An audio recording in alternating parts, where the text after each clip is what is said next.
오늘 우리에게 주신 하나님 말씀은 요한복음 16장 25절에서 33절의 말씀입니다.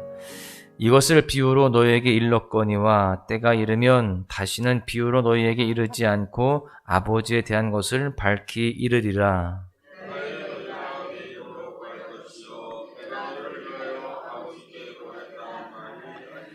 이는 너희가 나를 사랑하고 또 내가 하나님께로부터 온 줄 믿었으므로 아버지께서 친히 너희를 사랑하심이라.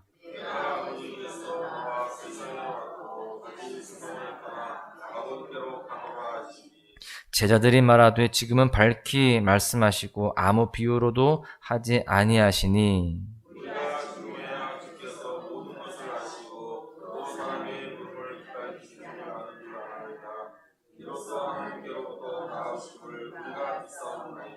예수께서 대답하시되 이제는 너희가 믿느냐?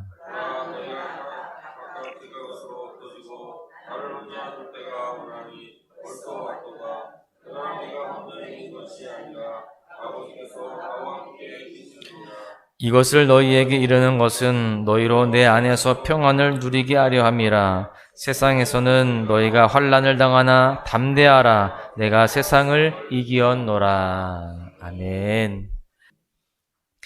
모든 사람들은요, 세상을 살아가면서 저마다의 이유로 다양한 어려움과 힘든 시간들을 보내기도 합니다.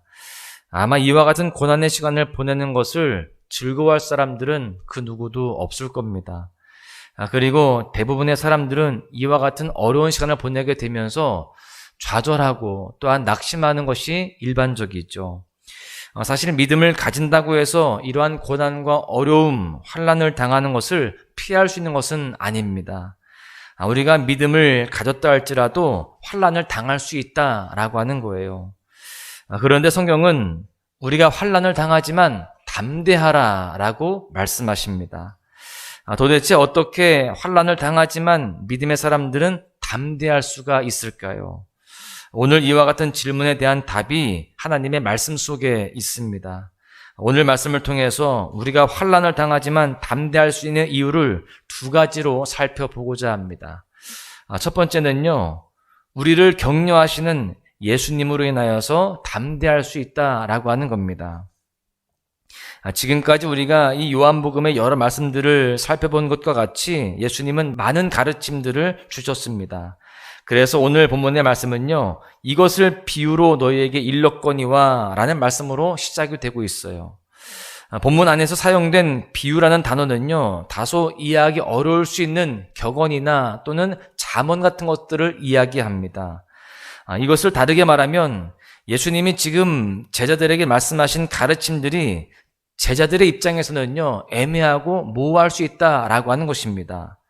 그런데 이와 같은 모호함과 애매함도요, 때가 이르면 하나님 아버지에 대한 것을 밝고 명확하게 이룰 때가 온다라고 예수님은 말씀해 주십니다. 우리가 요한복음을 계속해서 보고 있는데요, 이 때가 언제일까요? 여러분, 바로 진리의 성령 하나님이 오시는 때입니다. 왜냐하면 성령 하나님이 우리에게 오시면 모든 것을 생각나게 하시고 가르쳐 주실 것이기 때문이죠. 그리고 성령 하나님이 오시면 또 어떤 은혜가 주어질까요? 26절에 말씀해 보시면 그날에 너희가 내 이름으로 구할 것이요. 바로 이전의 본문을 통해서 살펴본 것과 같이 우리가 예수 그리스도의 이름으로 하나님 아버지께 구할 수 있다라고 하는 사실입니다. 기도의 특권이 우리에게 주어진다라고 하는 것을 말씀하고 있는 거예요. 그 근거는 바로 이어지는 27절에 나옵니다. 이는 너희가 나를 사랑하고 또 내가 하나님께로부터 온 줄 믿었으므로 아버지께서 친히 너희를 사랑하심이라. 바로 우리가 하나님을 사랑하기 때문이라는 거예요. 믿었기 때문이라는 것입니다. 그런데 우리가 말씀을 통해 알듯이 우리가 주님을 먼저 사랑하고 먼저 믿었을까요? 그렇지 않습니다. 우리는 연약하고 부족한 존재들이죠. 하나님께서 믿음을 선물로 주시지 않으면 우리는 믿을 수도 없는 그러한 존재들입니다. 그렇게 연약한 존재이고 또 부족한 존재여서 그 고백 자체가 사실은 불완전할 수 있습니다. 그러나 그러한 상황 가운데서 주님을 그렇게 사랑한다고 고백하는 것 믿는다고 고백하는 거에 대해서 주님은 인정하여 주시고 그러한 모습을 사랑하여 주신다라고 말씀하시는 겁니다. 여러분, 우리가 완벽해서 우리가 잘해서 주님이 인정해 주시고 사랑하시는 것이 아닙니다. 비록 부족하여서 그 고백조차도 불완전할지 모르지만 그러한 고백을 어여삐 여겨주시고요, 친히 하나님은 우리를 사랑하신다라고 하는 겁니다. 이것이 바로 우리에게 주시는 주님의 격려인 거예요. 우리가 부족하지만 주님은 사랑하여 주신다. 우리가 연약하지만 또 실수투성이이지만 주님은 우리를 그래도 인정하여 주시고 우리를 이끌어 주신다라고 하는 것이죠. 주님은 이 말씀을 하신 이후에 다시 한번 28절을 통해서 자신이 아버지에게서 나왔고 세상에 왔고 세상을 떠나서 하나님 아버지에게로 갈 것을 이르십니다. 이때 이 말씀에 대한 제자들의 반응이 그 다음에 29절과 30절에 나오는데요, 조금은 이상해요. 조금 전까지만 해도 예수님의 말씀을 이해하지 못했던 제자들이 갑자기 말씀을 이해한다라고 하는 겁니다.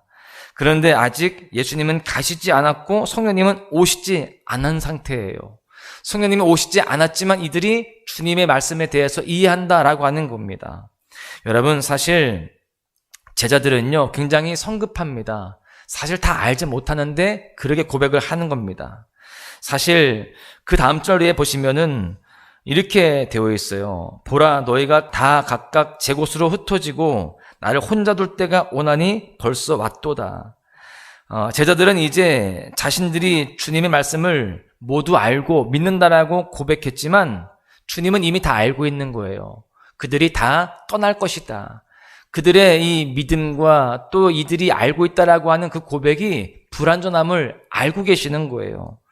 그러면 사실 너희가 어떻게 나를 떠날 수 있느냐, 니들이 그렇게 고백하지만 니들 곧 나를 버릴 거야, 나는 혼자 있게 될 거야, 이렇게 꾸짖는 것이 아니라 뭐라고 말씀하시냐면요, 이렇게 말씀하십니다.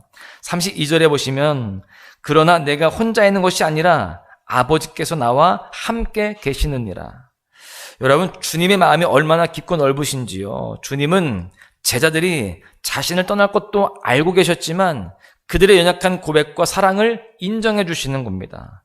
그리고 여기에서 그치는 것이 아니라 그 이후에 제자들이 주님을 버렸다는 좌절 속에 머물지 않기를 바라셔서 예수님이 너희들 걱정하지 마. 니들이 다 나를 버려서 내가 혼자 있는 것 같지만 나 혼자가 아니야. 아버지와 나와 함께 하실 거야. 이렇게 말씀하고 계시는 겁니다. 여러분, 주님이 제자들에게 주셨던 따스한 이 격려는요, 오늘날 우리에게도 동일하게 임하는 줄로 믿습니다. 하나님 아버지는요, 연약한 우리를 먼저 사랑하셨고요, 친히 사랑하셨습니다. 그리고 우리의 연약한 믿음과 사랑을 인정해 주십니다. 그리고 우리가 좌절하는 것을 원치 않으시기에 주님도 십자가를 향해 걸어가실 때에 하나님 아버지와 함께 하셨음을 말씀하시는 겁니다. 여러분, 이것이야말로 주님이 우리에게 주시는 정말 놀라운 격려가 아닐 수 없습니다. 여러분, 우리는 비록 연약하지만 연약한 우리를 모른다 하지 아니하시고 포기하지 아니하시고 우리에게 그 사랑을 인정하여 주시고 더 큰 사랑으로 우리에게 함께 하신다라는 것을 기억하시기를 바랍니다. 두 번째는요, 세상을 이기신 예수님으로 인하여서 담대할 수 있다라고 하는 것입니다. 이어지는 33절의 말씀을 보십시오. 이것을 너에게 이르는 것은 너희로 내 안에서 평안을 누리게 하려 함이라. 이렇게 말씀하시는데요, 여기에서 주님이 말씀하시는 이것의 내용이 앞에 32절만을 지칭하는 것인지 아니면 요한복음 16장 전체를 가리키는 것인지는 정확히 알 수 없습니다. 그러나 주님이 이와 관련된 말씀들을 제자들에게 하신 이유는 분명합니다. 예수님께서 말씀하신 대로 예수님은 십자가를 지시고 제자들은요, 어려움과 환난을 피할 수 없을 것입니다. 그러나 주님이 원하시는 것은 좌절과 낙심이 아니라는 거예요. 주님은 우리가 이와 같은 상황에 머물러 있기를 원치 아니하시는 분입니다. 주님이 우리에게 항상 말씀을 주시는 이유는 분명하죠. 내 안에서 평안을 누리게 하려 함이라. 주님이 우리에게 평안을 주시기를 원하신다라는 겁니다. 그 평안은 어떤 평안일까요? 세상에 줄 수 없는 참 평안입니다. 모든 어려움과 좌절을 능히 이길 수 있는 그러한 평안이라는 겁니다. 예수님은 제자들이 그러한 평안을 갖기를 원하셨고 우리에게도 그러한 마음을 갖고 계시는 겁니다. 그렇다면 이 평안을 우리가 소유하는 방법이 무엇일까요? 주님이 말씀하시는 것과 같이 내 안에서, 즉 예수 그리스도 안에 거하는 것이 바로 비결입니다. 우리는 주님을 떠나서는요, 주님이 허락하시는 평안을 얻을 수가 또한 누릴 수가 없습니다. 성경이 말하는 평안을 온전히 누리고 그 주님이 주시는 평안을 지속적으로 소유하는 비결은요, 우리가 주님 안에 거하는 것임을 우리는 분명히 알아야 할 줄로 믿습니다. 그래서 주님은요, 나는 포도나무요, 너희는 가지다, 이런 말씀도 하신 것입니다. 예수님의 말씀을 듣는 제자들은요, 이 사실을 굳게 믿고 마음에 새겨야 했습니다. 왜냐하면요, 예수님 안에 있다고 해서 사실 세상에서 당하는 환난이 아예 없지는 않기 때문입니다. 오히려 주님을 따라 살아가다 보면은 세상에서 당하는 어려움이나 환난이 더 많을 때도 있는 겁니다.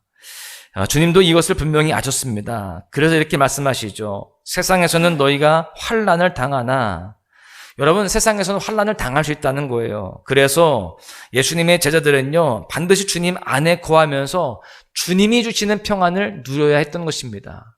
세상에 주는 평안을 기대할 것이 아니라 주님이 허락하시는, 주님 안에 있을 때 누리는 평안을 그렇게 기대하고 바라야 됐던 것이죠. 그래야 어려움이 많은 세상을 이길 수가 있었기 때문입니다.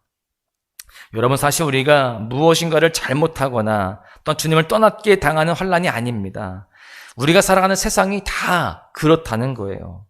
이런 현실을 모른다면 우리는 더 낙심할 수 있고, 또한 우리가 세상에서 실패할 수밖에 없습니다. 그러나 우리가 이 세상이 어떤 세상인지를 알고 또한 주님이 주시는 평안이 무엇인지를 알 때에 우리는 참된 평안함을 누릴 수 있는 것입니다. 여러분, 주님은 말씀하십니다. 이렇게 말씀하시죠. 33절 하반절에 보시면 담대하라, 내가 세상을 이기었노라. 우리가 좌절할 수 있지만 주님은 분명히 말씀하십니다. 너희들 담대해라, 내가 세상을 이기었다. 여러분, 우리가 세상을 살아가면서 흔들리지 않고 좌절하지 않을 수 있는 이유가 무엇입니까? 주님이 세상을 이미 이겼다라는 거예요. 여러분, 주님이 주시는 그 위로가, 또한 주님이 주시는 그 말씀이 우리에게 힘이 될 수 있기를 소망합니다. 여러분, 우리가 이 세상을 이길 수 있는 것은 바로 주님이 이기셨기 때문에 그 주님을 따라가는 우리도 이길 수 있다는 사실을 분명히 알아야 할 줄로 믿습니다. 본문에서 이기었노라 라고 한 단어는요, 완료형입니다. 무슨 말일까요? 주님이 이루신 그 승리가 완벽하고 완전하다라는 겁니다. 여러분, 이기고 있는 것이 아니라 또 언젠가는 이길 것이다, 이것이 아니라 완벽하게 이미 이긴 것입니다. 그 주님의 승리가 우리의 승리가 된다라는 거예요. 그래서 우리는 때때로 주님을 믿는다 할지라도 어려움을 당하지만 이 세상 속에서 두려워하지 아니하고 당당할 수 있는 이유는 우리가 세상을 이기신 주님을 그렇게 따르기 때문에 그런 줄로 믿습니다. 우리가 복음을 믿죠. 복음이 무엇입니까? 주님의 승리가 믿음 안에서 나의 승리가 되는 것, 이것을 믿는 것이 바로 복음인 줄로 믿습니다. 여러분, 우리는 주님의 승리를 나의 승리로 믿고 담대하게 살아가는 그런 모습들이 되어야 할 줄로 믿습니다. 말씀을 정리하겠는데요. 우리는 오늘 말씀을 통해서 세상에 환난과 어려움이 많을 수 있지만 담대할 수 있는 이유를 살펴보았습니다. 먼저 우리를 격려하시는 예수님으로 인하여서 담대할 수 있습니다. 우리가 연약하지만 부족하지만 주님은 우리를 버리시지 아니하시고 날마다 우리를 격려하시고 위로하시고 소망을 주시는 줄로 믿습니다. 또한 우리는요, 세상을 이기신 예수님으로 인하여서 담대할 수 있어요. 주님이 이기셨기 때문에 그 길을 따라가는 우리도 승리할 수 있고 이길 수 있음을 분명히 기억하시고 살아가시기를 간절히 소망합니다. 사랑하는 소망가족 여러분, 오늘 여러분은 주님 안에 거하시지만 또한 때때로 어려움을 겪을 수 있습니다. 그러한 가운데 우리가 낙심하지 아니하고 오늘 주시는 주님의 말씀을 통하여서 다시 한번 평안을 누리고 담대할 수 있기를 소망합니다. 그 가운데에 주님이 이기신 승리처럼 우리도 승리하게 될 줄로 믿습니다. 오늘 하루요, 이 사실을 기억하면서 모든 상황 속에서 담대함으로 승리하는 복된 날 되시기를 주님의 이름으로 간절히 축원합니다.